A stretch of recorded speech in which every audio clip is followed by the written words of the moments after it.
Kawikaan chapter 15 verse 22. Huwag padalos-dalos ng desisyon. Ang isang balak na mabilis ay di papakinabangan. Ngunit ang planong pinag-aralan ay magtatagumpay. Huwag tayong padalos-dalos ng desisyon. Pag-isipan muna natin itong mabuti. Makuha man natin ang mga plano sa mabilisan nating desisyon, ito ay hindi rin magtatagal o magtatagumpay. Kaya't mainam na pag-isipan at pag-aralang mabuti ang ating mga planong gagawin.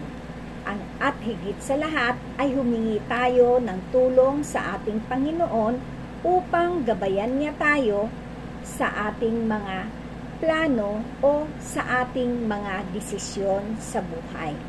Amen. Pinagpalang araw po sa inyong lahat.